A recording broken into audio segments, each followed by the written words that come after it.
మరి మేము కూడా వేరే ఊళ్ళకి ఎందుకు వెళ్ళాలి? మన ఊళ్ళో కూడా మన పిల్లలు చాలా మంది ఆడేవాళ్ళు. మేము కూడా సీనియర్లు నేర్చుకున్నాము, ఆడినాము. మనతో పాటు పిల్లలు కలుపుకొని ఈ యొక్క సంస్కృతిని, ఈ యొక్క ఆచారాన్ని మరి మన ఊళ్ళో కూడా ఉపయోగించాలి.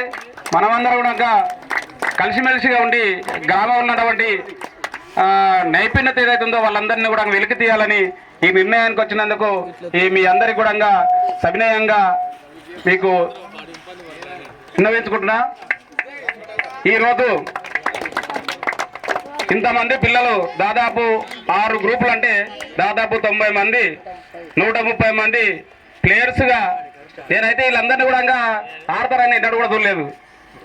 వివిధ పనులలో ఉండి మరి ఇంత నైపుణ్యంగా నేను ఇప్పుడు ఒక టీము చూశాను.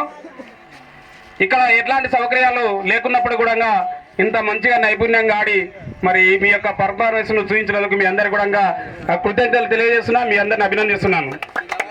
కాబట్టి ఈ యొక్క ప్రోగ్రాం మరి ఈ రోజు ఇప్పుడు ఈ ఆడినటువంటి గ్రూపులో వారి యొక్క నైపుణ్యతను చూపించి మరి వాళ్ళకు గుర్తుగా, వాళ్ళ యొక్క ఆటకు గుర్తుగా గేమ్ చేంజర్స్ తరఫున man of the match award ఏవాడుతుంది Praneeth man of the match writer.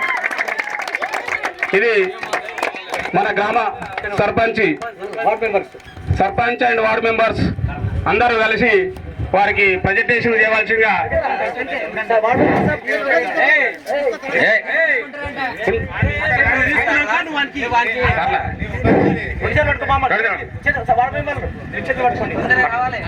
ప్రజాప్రతినిధులు, సర్పంచ్ అండ్ వార్డు మెంబర్స్, మాజీ సర్పంచ్ మరి వీరందరిలో ఈ యొక్క మ్యాన్ ఆఫ్ ది మ్యాచ్ యొక్క అవార్డును ఇవ్వడం జరుగుతుంది. మీ అందరూ కూడా మంచిగా ఆడి మరి ఊరికి పేరు చేస్తారని మీ అందరికీ తెలియజేస్తూ సెలవు తీసుకుంటున్నాను.